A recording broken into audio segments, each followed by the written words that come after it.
Presiden fokus di situ. Ketika kamu bicara tentang adu domba, kamu tidak sadar bahwa kamu ada dalam lingkaran puncak kekuasaan. Yang dikelilingi dan sekian banyak orang yang punya kepentingan. Ketika kamu berbicara ada raja kecil yang tidak patuh pada saya, kamu sedang mempertontonkan ada kerapuhan dalam lingkaranmu. Bagus buat sebuah pemerintahan? Enggak bagus. Nah, untuk teman-teman yang kemudian membuatkan materi pidatonya, jangan lakukan itu lagi. Sudah, fokus presiden berbicara tentang angka-angka kemakmuran, hutang, bagaimana menjawab ini segala macam, itu saja. Gak usah yang lain-lain, biar rakyat punya harapan. Bagaimana kemudian rakyat mau berharap ketika presiden bilang ada raja kecil di birokrasi saya. Bagaimana kemudian rakyat punya harapan ketika presiden bilang ada yang mengadu domba saya. Gitu loh. Walaupun sebenarnya kalau kita bilang yang menjadi problem dari Jokowi ini apa? Dia tidak punya perwakilan satu orang pun di parlemen. Harusnya presiden bernegosiasi, pemerintah bernegosiasi dengan parlemen, bukan dengan orang di luar parlemen. Jadi kalau kemudian orang katakan seperti itu, saya katakan seperti itu mau memisahkan Jokowi sama Prabowo? Tidak, tapi itulah ketatanegaraan kita. Oke guys, assalamualaikum warahmatullahi wabarakatuh. Jumpa lagi di channel Gambas LJ. Ini ada video keren dari Bung Adian guys. Ini menanggapi atau mereaksi atau mendiskusikan singkat tentang pernyataan Pak Prabowo di birokrasinya ada yang melawan Pak Prabowo dengan menganggap sebagai raja kecil ya guys. Pokoknya gitulah guys. Dan ini membahas karena anggaran yang dipotong dan juga banyak yang dipotong lah pokoknya guys. Kita simak guys. Gas Bung Adian keren. Tepuk tangannya kurang rame. Rame guys. Tangan guys. Kita mulai dari yang mana nih, Bang Karni? Dari yang raja kecil. Raja kecil guys. Dari raja kecil. Oke. Ada pertanyaannya, biasanya dia punya padanan. Ada raja kecil, ada Raja besar. Raja besar. Nah, raja kecilnya siapa kita nggak tahu. Karena kita tidak tahu raja kecilnya siapa, kita tidak bisa mengidentifikasikan raja besarnya siapa. Tapi raja Jawanya kita tahu. Kira-kira seperti itu. Nah, kalau kita mulai dari situasi terkini ya, seperti yang disampaikan oleh Bang Nurdin sama Ray Rangkuti tadi, memang ini situasi yang membingungkan. Kenapa membingungkan? Karena apa yang dikatakan, apa yang menjadi keinginan, apa yang menjadi harapan presiden itu dalam prakteknya sulit dijalankan. Apakah ini terjadi dari setiap kekuasaan? Pasti terjadi. Kalau orang katakan begini, ketika lu menjadi bagian dari istana, maka lu punya akses yang sangat luas, lu punya kekuatan yang sangat besar, lu bisa mendapatkan finansial yang juga luar biasa. Kan itu yang kemudian membuat orang berebut menjadi bagian dari lingkaran istana, kira-kira seperti itu. Nah, konsekuensinya apa situasi itu? Konsekuensinya istana itu menjadi tempat yang sangat rumit. Di situ ada saling intrik, di situ ada saling berkompetisi. Ketika kompetisinya sehat, mereka berlomba dalam kerja. Ketika tidak sehat, mereka akan saling menjelekkan. Nah, kalau begitu, lalu siapa yang dimaksudkan dengan adu domba? Adu domba tidak mungkin diarahkan pada mereka yang di luar istana. Adu domba itu hanya mungkin dilakukan secara efektif oleh mereka yang berada di dalam lingkaran istana sendiri. Jadi menurut saya pidato itu lebih pada kritik otokritik. Ada sesuatu di dalam istana. Apakah sesuatu itu kita nggak ngerti. Siapa yang bermain yang disampaikan oleh Pak Prabowo juga kita nggak ngerti. Tapi yang pasti itu tidak di luar. Kenapa? Karena nggak ada kepentingannya orang di luar istana untuk melakukan hal itu. Satu. Kedua, yang paling mungkin adalah untuk melakukan adu domba secara efektif, itu dia diterima oleh para pihak yang ingin diadu. Diterima oleh Jokowi, diterima oleh Prabowo. Nggak mungkin efektif kalau tidak diterima oleh salah satu. Kalau kita bicara divide et impera zaman kolonialisme dulu, ketika kolonialisme masuk, Dia harus masuk dan diterima oleh para kelompok itu baru dia efektif melakukan adu domba. Dan itu tidak mungkin dilakukan oleh PDI Perjuangan. Artinya clear. Pertama itu terjadi dalam lingkaran istana. Termasuk raja kecil tadi. Raja kecil yang disebutkan tadi kan ada dalam birokrasi toh. Kalau salah tolong dikoreksi. Bagian dari birokrasi. Kenapa dia dianggap menjadi raja kecil? Berarti dia punya power dong. Dia punya kekuatan dong. Kalau raja berarti dia punya rakyat dong. Kalau kita mau tafsirkan. Gitu loh. Mungkin nggak kemudian misalnya mereka yang tidak punya rakyat dianggap atau disampaikan sebagai raja kecil. Kalau begitu maka bisa lebih sempit lagi nih. Ketika analisanya raja kecil atau raja besar pasti punya rakyat. Pasti dia memimpin. Kalau dia tidak memimpin sebuah kelompok rakyat, sebuah komunitas rakyat, maka dia tidak disebutkan sebagai raja. Oke, siapa itu? Ya diidentifikasi saja. Siapa yang memang dianggap punya rakyat. Siapa ini guys? Jadi sebenarnya gampang tanpa harus menyebut nama. Arahnya kemana? Misalnya begini. Bung Rocky tiba-tiba jadi bagian dari birokrasi itu. Tapi dia nggak punya rakyat. Dia tidak memimpin siapa-siapa. Dia hadir sebagai seorang profesional saja. Bisa nggak kita sebut sebagai raja kecil? Nggak bisa. Nggak ada raja tanpa rakyat. Itu loh. Artinya bahwa kalau disebut raja kecil pasti dia punya rakyatnya dalam tanda kutip ya. Nah hal seperti itu semakin mempertegas arahnya kira-kira ke siapa. Begitu Bang Karni. Kalau kita bahas soal LPG, kita bahas soal anggaran, ya ini juga membingungkan juga ya. Kita pernah berdebat ya Bang Nurdin soal LPG. Kenapa begitu? Kemarin Luhut bilang sekitar berapa 50% dari anggaran bansos ya? Iya, 50% dari 500 miliar kalau tidak salah anggaran bansos. Triliun ya, 500 triliun anggaran bansos itu dikorupsi. Yang korup pasti bukan penerima bansos. Pasti mereka yang mendistribusikan bansos itu. Gitu loh. Nah, begitu juga dalam konteks gas. Yang korupsi pasti bukan warung. Yang membuat dia tidak efektif, yang membuat dia boros bukan warung. Tapi tentunya yang mendistribusikan dari level atasnya. Kenapa? Pengoplosan itu terjadi di setiap desa. Di setiap RT. Cenderung ada. Mau besar, mau kecil cenderung ada. Kalau negara gagal, kemudian memberantas pengoplosan itu, baiknya evaluasi tuh sistemnya. Bukan warungnya yang dilarang jualan. Itu termasuk juga efisiensi anggaran ini. Kenapa? Katanya untuk mengurangi korupsi.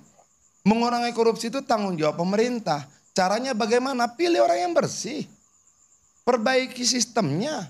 Perbaiki orang-orangnya. Sistem yang baik dengan orang yang buruk sama saja dengan sistem yang buruk dengan orang yang baik. Nggak akan ada yang bisa. Mampu tidak kemudian pemerintah kemudian membuat sistem yang baik dengan menempatkan orang-orang yang baik. Bisa tidak dilakukan misalnya di negara mana tuh deh, yang katanya sekian puluh ribu aparat polisian, pegawai negerinya itu diganti seketika itu loh. Ada negara apa itu lupa. Nah, negara apa ya? Lupa sih. Pokoknya gitulah. Nah, berani nggak melakukan terobosan seperti itu? Kenapa? Memang harus ada yang dilakukan. Dan itu dengan tindakan, bukan dengan kata-kata.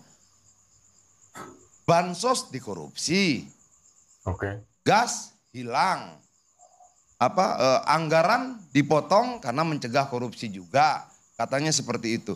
Lah kalau di mana-mana terjadi korupsi, lalu yang menjadi korban adalah warung di satu sisi, kedua mereka yang mau menggunakan jalan karena saya di Komisi 5, yang menjadi problem buat kita adalah dari 47.000 kilometer. 47.000 kilometer jalan nasional itu yang rusak ada 3.200 kilometer. Anggaran yang dikasih 29 triliun itu tidak akan mampu memperbaiki itu. Artinya bahwa selama setahun ini kita harus biarkan rakyat menikmati jalan rusak itu. Kalau kemudian dalam kerusakan jalan itu terjadi kecelakaan, maka sedikit banyak negara bertanggung jawab. Negara terlibat dalam peristiwa itu. Contoh kecil, walaupun misalnya ini level provinsi. Tahu nggak bahwa di Parung Panjang itu dalam 6 tahun ada 196 orang ketabrak. Kecelakaan lalu lintas. Artinya rata-rata bisa dikatakan per 2 minggu 2 orang. Itu tanggung jawab siapa? Negara dong. Lalu bagaimana kemudian kita akan kurangi agar di tahun berikutnya berkurang, di tahun berikutnya bahkan tidak ada ketika jalan tidak diperbaiki. Nah, bagaimana kita memperbaiki jalan ketika kemudian anggarannya dipotong? Nah, ini ruwet benar. Lalu orang bilang IKN. Sampai hari ini kalau tidak salah, kalau salah dikoreksi ya Bang Nurdin. Oke. Anggarannya 1,5 triliun tetap kan? Betul kan? Nah, kita mau pakai apa? Jadi kalau orang bilang IKN itu cenderung mangkrak, cenderung mangkrak. Kita jangan lihat 48 triliun dalam 5 harinya, 1,5 triliun dalam 1 tahun itu potensial hanya mungkin digunakan untuk perawatan saja. Gak bisa buat bangun apa-apa. Nah kalau kemudian ada orang bilang ini tidak mungkin berjalan, apakah itu maksudnya mengadu domba? Ya tidak, emang secara angka gak mungkin kok. Angka itu tidak memungkinkan dia membangun apa-apa dalam jumlah banyak dan signifikan sebagai sebuah negara yang ibu kotanya mau pindah. Kalau orang katakan begitu, itu adu domba, tidak. Itu fakta, itu angka yang dikotak-katik mau kayak apapun memang tidak bisa. Begitu loh. Kalau kemudian misalnya sekarang misalnya undang-undang minerba mau dirubah, ada satu pasal yang sangat menakutkan. Saya sudah bicara sama ketua Balek dari Gerindra ya. Saya bilang bisa nggak ini agak dibahas lebih lanjut. Kita nggak perlu perdebatkan apakah ormas keagamaan dapat. Udah panjang perdebatannya. Apakah perguruan tinggi dapat? Sudah panjang perdebatannya. Walaupun saya berpikir nanti yang akan antri di depan kantor rektor itu bukan lagi mahasiswa mencari beasiswa, bukan lagi serangkaian peneliti, tapi bohir-bohir tambang gitu yang akan bertemu dengan rektor, yang akan bertemu dengan ketua yayasan. Nah, kalau kemudian itu terjadi, ya sudahlah. Tapi ada satu hal, ketika penyelesaian kasus Iup Tumpang Tindih, ketika undang-undang ini dijadikan undang-undang dan kasus Tumpang Tindih itu belum selesai, maka negara mengambil alih. Guys, kita gas lagi. Ini bahaya betul. Apa yang berbahaya? Kita secara sadar merubah Indonesia dari Reichsstaat menjadi Mahstat. Dari negara hukum menjadi negara kekuasaan. Negara hukum yang baik, mau dia berperkara sampai manapun, jangan ikut campur. Itu kewenangan mutlak lembaga pengadilan. Gak boleh ikut campur. Nah, dalam pasal 173B kalau tidak salah, dikatakan bahwa negara ambil alih. Ketika sengketanya belum selesai. Loh, lalu negaranya sedang berjalan kemana? Kalau saya katakan seperti itu, apakah saya sedang mengadu domba? Tidak, itu data. Itu kata demi kata yang bisa kita baca sama-sama. Nah, menurut saya, kalau ada yang katakan, kalau Pak Prabowo bilang ada yang mengadu domba, itu biasanya orang yang diterima di sana, orang yang diterima di sini. Dia bisa bilang A ke sana, tapi bilang B kemari. Dia bisa bilang C ke sana. Dia bilang, kalau PDI Perjuangan nggak mungkin. Nah, mungkin. Siapa itu? Betul ya. Gak mungkin ya. Itu kan kita nggak bisa sebut namanya. Kita nilai sendiri guys. Hah? Gampang. Bisa Pak Ruki sampaikan nanti. Oh bisa disampaikan. Itu loh. Pasti disampaikan. Nah yang seperti itu. Nah kalau kita menafsir-nafsirkan misalnya rumit. Saran saya untuk pidato-pidato berikutnya. Presiden sudah fokus aja. Bagaimana problem di birokrasinya telan sendiri. Nggak perlu diumumkan keluar. Ketika dia umumkan, orang akan lihat. Nggak masyarakat Indonesia, nggak politisi Indonesia, seluruh negara akan lihat ada yang sedang tidak bagus di dalam sana. Ketika dia bilang ada raja kecil dalam birokrasi, dia sedang mempertontonkan, saya punya kelemahan loh di kabinet saya. Di birokrasi saya ada kelemahan. Ada orang yang malah nantang-nantang, ngapain? Ngapain sebagai presiden dia mempertontonkan kelemahan komposisi birokrasinya pada orang lain? Ada gunanya? Nggak ada. Ada yang mau ngadu domba saya dengan Jokowi. Istana. Istana semua bisa diadu satu dengan yang lain. Kenapa? Ada kompetisi di situ. Ada rivalitas di situ. Angkanya nggak kecil loh, Rey. Angkanya ini bukan berebut duit di pasar. Bukan berebut duit di terminal. Yang diperebutkan apa? Sumber daya alam yang sangat besar, hutan-hutan, kayu-kayu, kebun-kebun, kompetisinya lebih mengerikan. Itu loh. Nah, Apakah mungkin orang yang tidak terlibat dalam kompetisi istana itu akan disebut ngadu domba? Ya nggak mungkin. Yang mau ngadu domba pasti punya kepentingan. Kepentingan apa? Ya berebut sumber daya alam, berebut akses ekonomi, berebut anggaran, berebut APBN dan sebagainya, kan begitu.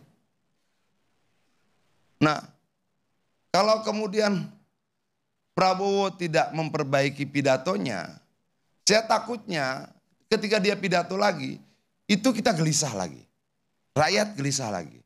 Sementara menurut saya, oke, kita jujurlah. Ada utang jatuh tempo yang sangat besar. Ada beban ekonomi yang sangat besar. Ada kemudian APBN dan pajak yang terus berkurang. Udah, Presiden fokus di situ. Ketika kamu bicara tentang adu domba, kamu tidak sadar bahwa kamu ada dalam lingkaran puncak kekuasaan. Yang dikelilingi dan sekian banyak orang yang punya kepentingan. Ketika kamu berbicara ada raja kecil yang tidak patuh pada saya, kamu sedang mempertontonkan ada kerapuhan dalam lingkaranmu. Bagus buat sebuah pemerintahan? Enggak bagus. Nah, untuk teman-teman yang kemudian membuatkan materi pidatonya, jangan lakukan itu lagi. Sudah, fokus Presiden berbicara tentang angka-angka kemakmuran, hutang, bagaimana menjawab ini segala macam, itu saja. Gak usah yang lain-lain, biar rakyat punya harapan. Bagaimana kemudian rakyat mau berharap ketika Presiden bilang ada raja kecil di birokrasi saya. Bagaimana kemudian rakyat punya harapan ketika Presiden bilang ada yang mengadu domba saya. Gitu loh. Walaupun sebenarnya kalau kita bilang yang menjadi problem dari Jokowi ini apa? Dia tidak punya perwakilan satu orang pun di parlemen. Harusnya Presiden bernegosiasi, pemerintah bernegosiasi dengan parlemen. Bukan dengan orang di luar parlemen. Jadi kalau kemudian orang katakan seperti itu, saya katakan seperti itu mau memisahkan Jokowi sama Prabowo? Tidak. Tapi itulah ketatanegaraan kita. Itu loh. Bagaimanapun juga dalam soal anggaran, yang harus duduk itu banggarnya PDI Perjuangan, banggarnya Golkar, banggarnya PKB, ada banggarnya Jokowi? Enggak ada. Enggak ada. Oh, pernyataan Adian mau memisahkan Jokowi dan Prabowo? Enggak, ketatanegaraan kita begitu kok. Ketatanegaraan kita begitu. Nah, tapi kalau kemudian itu ditafsirkan sebagai mengadu domba, ya salah yang menafsirkan saja. Dia salah menafsirkan pernyataan saya, dia salah menafsirkan bagaimana hubungan ketatanegaraan kita satu dan yang lain. Demikian Pak Karni. Oke. Oke guys, alhamdulillahirrahmanirrahim, itu tadi yang disampaikan oleh Bung Adian guys sebagai anggota PDIP ya guys, ini menyuarakan tentang yang disampaikan oleh Pak Prabowo dalam pidato kemarin guys, yang lagi viral dan rame guys, tentang adanya raja kecil yang mencoba melawan Pak Prabowo guys. Dan ini diuraikan dan pendapat Bung Adian guys, ini karena simpang siurnya seorang raja kecil ini membuat apa ya guys, membuat gelisah rakyat atau apalah guys. Dan Bung Adian untuk lebih menasihati agar Pak Presiden atau mengkritik agar Pak Presiden tidak apa ya, menjelaskan kelemahan kabinetnya di dalam pidato-pidato yang akan datang guys, karena ini bisa membuat kegaduhan atau kegelisahan rakyat atau dan lain sebagainya guys. Pokoknya gitulah intinya. Dan juga ini dalam sesi-sesi ini yaitu Bung Adian menyinggung juga tentang pemotongan anggaran guys, karena apa ya, sesuai kasus-kasus atau yang viral kemarin-kemarin soal pagar laut, pemotongan anggaran, pemotongan dan juga ada langkanya gas LPG. Wow.